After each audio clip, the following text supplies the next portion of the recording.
আসসালামু আলাইকুম প্রিয় দর্শক, পুজোর আলাপচারিতায় আপনাদের সকলকে আমন্ত্রণ জানাচ্ছি। রাজনীতির পথ এবং পট পরিবর্তন কখন যে কিভাবে এসে যায় এটা বাস্তবতা না দেখলে অনেকে বিশ্বাস করতে পারে না। বিশ্বমোড়ল খ্যাত একটি দেশ যা চাইতো সেটাই হতো, সেটাই তিনি সবাইকে মানতে বাধ্য করতেন, প্রায় সবাইকে মানতে বাধ্য করতেন। সম্প্রতি চীনে অনুষ্ঠিত একটি সংগঠনের সভা থেকে দৃশ্যমান হয়েছে ভ্লাদিমির পুতিন, রাশিয়ার প্রেসিডেন্ট, চীনের প্রেসিডেন্ট শি জিনপিং, ভারতের প্রধানমন্ত্রী শ্রী নরেন্দ্র দামোদর দাস মোদী উচ্ছ্বসিতভাবে চলছেন এবং আরও কিছু সরকার ও রাষ্ট্রপ্রধান তাদের সঙ্গে। সামাজিক যোগাযোগ মাধ্যমের একটি ভিডিওতে দেখা যায় অসহায়ের মতো একা দাঁড়িয়ে আছেন পাংশুবর্ণ মুখ করে পাকিস্তানের প্রধানমন্ত্রী শাহবাজ শরীফ। এটা একটি সিগন্যাল চীনের সঙ্গে ভারতের দীর্ঘদিনের বিরোধ এবং দূরত্ব। ধীরে ধীরে সেই দূরত্ব কমে আসার কারণেই আমার মনে হয় নরেন্দ্র মোদীকে একেবারে দিল খোলা অট্টহাসিতে দেখা গেছে। একই গাড়িতে ভ্লাদিমির পুতিন এবং শ্রী নরেন্দ্রনাথ মোদী অনুষ্ঠান স্থলে যাচ্ছেন। চীনের প্রেসিডেন্ট, রাশিয়ার প্রেসিডেন্ট, ভারতের প্রধানমন্ত্রী একত্রে কথা বলছেন এবং কথা বলার বডি ল্যাঙ্গুয়েজে মনে হয় তারা একটা সুসম্পর্ক স্থাপন করতে পেরেছেন বিধায় এতটা উচ্ছ্বসিত। তাহলে এটা দেখেই কি পাকিস্তানের প্রধানমন্ত্রী তার মুখ পাংশুবর্ণের মতো করলেন, একা দাঁড়িয়ে থাকলেন দূরে? খুবই স্বাভাবিক। ভারত এখন জনসংখ্যার দিক থেকে পৃথিবীর সবচেয়ে বড় রাষ্ট্র, অর্থনীতির দিক থেকে পঞ্চম, শক্তির দিক থেকে ভারত পরাশক্তির একেবারেই কাছাকাছি। পৃথিবীর অন্যতম পরাশক্তি রাশিয়া এখন তার সঙ্গে, চীন তার সঙ্গে, বা এই দুই দেশের সঙ্গে ভারত। কাজে এরা যদি সম্মিলিত হয় তাহলে সেই জোটের যে শক্তি, সেই শক্তির কাছে কিন্তু মোড়লিপনা করা আর একটি রাষ্ট্রের শক্তি কোনোভাবেই টিকবে না। এবং আমার মনে হয় এখন সেই সময় এসে গেছে নতুন মোর্চা করে নতুন চ্যালেঞ্জ ছুড়ে দিতে এই ঐক্য। এই ঐক্যের ধারাবাহিকতা কিন্তু পার্শ্ববর্তী দেশেও ছড়িয়ে যায়। পাকিস্তানের নির্ভরশীলতা ছিল চীনের উপর অনেকটা, আমেরিকার উপর অনেকটা। শেখ হাসিনা সরকারকে সরিয়ে দেওয়ার পরে ভীষণ আনন্দে উৎসাহিত হয়ে বাংলাদেশে আনাগোনা খুব করেছিলেন। পাকিস্তানের পররাষ্ট্রমন্ত্রী তো এসে বাঙালিদের সবক দিলেন, ধমক দিলেন, দিল পরিষ্কার করতে বললেন।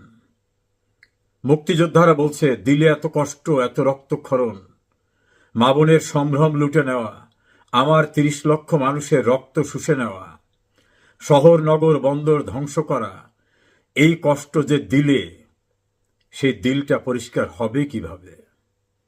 দেশের ভিতরে থাকা পাকিস্তানের অনুসারীদের কারু কারু ওই মন্ত্রীর সঙ্গে সাক্ষাতের সময় দেখা গেছে করমর্দন করে হাত আর ছাড়ছেন না।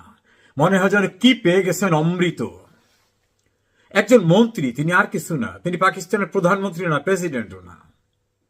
বিএনপির মহাসচিবও টিম সহ দেখা করলেন, মনে হয় যেন বিশ্বের কোন ক্ষমতাধর রাষ্ট্রের প্রধানমন্ত্রী বা রাষ্ট্রপতির সঙ্গে দেখা করছেন। এরকম অনেকগুলি ঘটনা প্রবাহ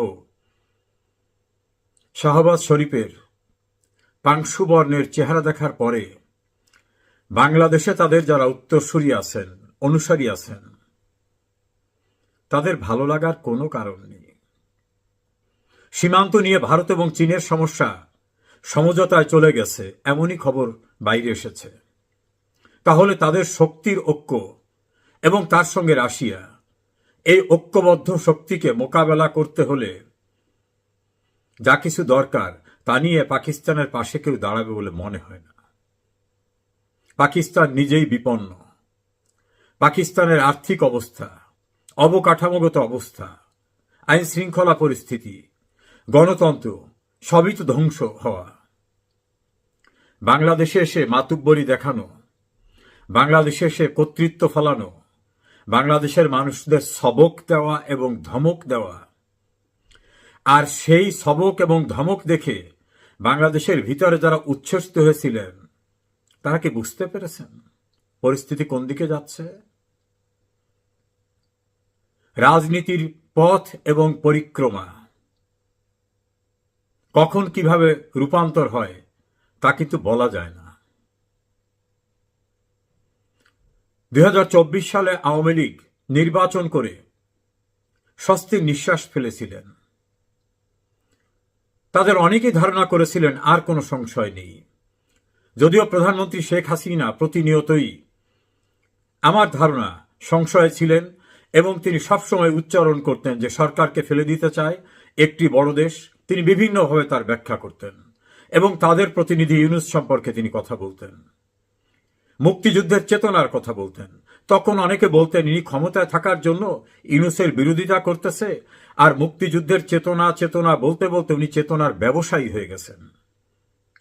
সেই ব্যক্তিরা এখন কি বুঝেছেন শেখ হাসিনার অনুপস্থিতিতে মুক্তিযুদ্ধের চেতনা বাংলাদেশে জিরো থাকে, -0 হয়ে যায়, মুক্তিযোদ্ধারা লাঞ্ছিত হয়, পাকিস্তানিরা উজ্জীবিত হয়ে ওঠে, জয় বাংলা স্লোগান দেওয়ার অপরাধে প্রতিবন্ধী মানুষটাকেও জেলে যেতে হয়, মুক্তিযোদ্ধারা একত্রিত হলে একত্রিত হওয়ার অপরাধে তাদেরকে সন্ত্রাস দমন আইনে কারাগারে যেতে হয়। একজন মুক্তিযোদ্ধা বিএনপি করা সত্ত্বেও তার পথ চলে যায়, তার বাড়ির সামনে গিয়ে অশ্লীল অশ্রাব্য ভাষায় স্লোগান দেওয়া হয়। একজন সাংবাদিক মঞ্জুরুল আলম পান্না স্বাধীনতার সপক্ষে কথা বলার অপরাধে কারাগারে, ঢাকা বিশ্ববিদ্যালয়ের আইনের অধ্যাপক হাফিজুর রহমান কার্জন শুধু সংবিধান সমুন্নত রাখার কথা বলতে গিয়ে কারাগারে। যারা শেখ হাসিনাকে চেতনা ব্যবসায়ী বলতেন তারা বুঝেছেন শেখ হাসিনা না থাকলে বীর শ্রেষ্ঠরা সম্মানিত হয় না, মুক্তিযোদ্ধাদের সম্মান থাকে না, মুক্তিযুদ্ধ জাদুঘর থাকে না, ধনী দরিদ্রের ব্যবধান দূর হয় না, হিন্দু মুসলিম বৌদ্ধ খ্রিস্টানের সাম্প্রদায়িক সম্প্রীতির বাংলাদেশ থাকে না, বঙ্গবন্ধু থাকে না, মুক্তিযুদ্ধের 30 লক্ষ শহীদের সবকিছু মুছে দিয়ে রিসেট বাটন করে নতুন করে পাকিস্তানি স্টাইল চালু করতে চায়। যারা শেখ হাসিনাকে অভিযুক্ত করে বলতেন উনি একা বঙ্গবন্ধুর মালিক, উনি একা জয় বাংলার মালিক, ওনার হাতেই শুধু বাংলাদেশের স্বাধীনতার চেতনা নিরাপদ, প্রশ্ন তুলতেন। শেখ হাসিনা তো দেশে নেই।